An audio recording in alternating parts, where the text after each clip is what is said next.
Fellow Africans, since 1957, when Ghana gained independence, there has been quite a lot of political, social, economic indicators on the African continent that show that Africa has progressed from pre-independence Africa to post-independence Africa. Ghana, your beloved country, is free forever. From now on, there is a new African in the world.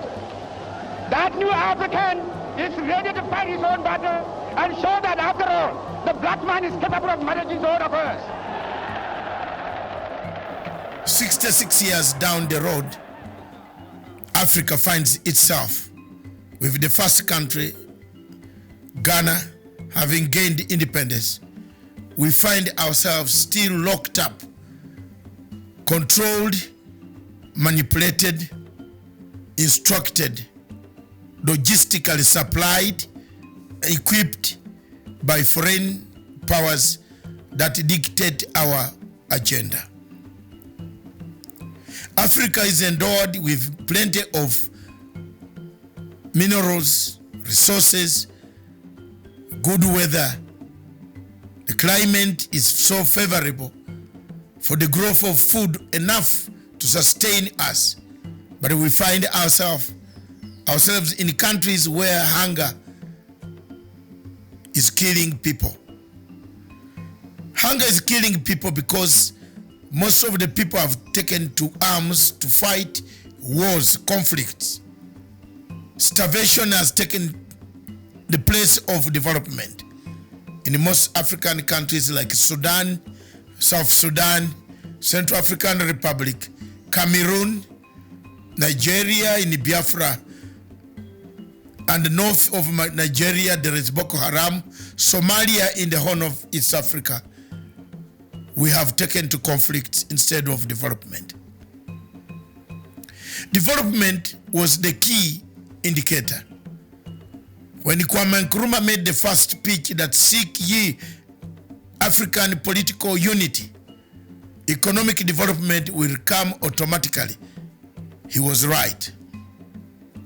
The events happening in Libya today vindicates Nkrumah, vindicates Nyerere, Sekou Toure, and Nasser, the founding fathers of our Pan-Africanism. The events happening in Central African Republic, in Congo today, as the war of rebels ranges on between the rebel and the rebels and the government and the rebels, vindicates the founding fathers of this revolution. Our independence, therefore, was only on paper.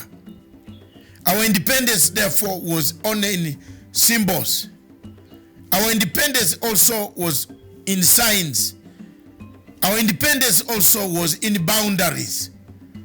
That we received our flags, but we never received full independence as by the word independence. Most of the 3/4 of African countries, French-speaking countries, have their budgets being done in Paris. Is that independence? The Paris government or the French government does its budgets based on how much they will get from African countries. Is that independence? Is this the Africa that you want? Is it the Africa that we must look at? Is it the Africa that we shall leave for the future generation? If the answer to you is yes, then so be it.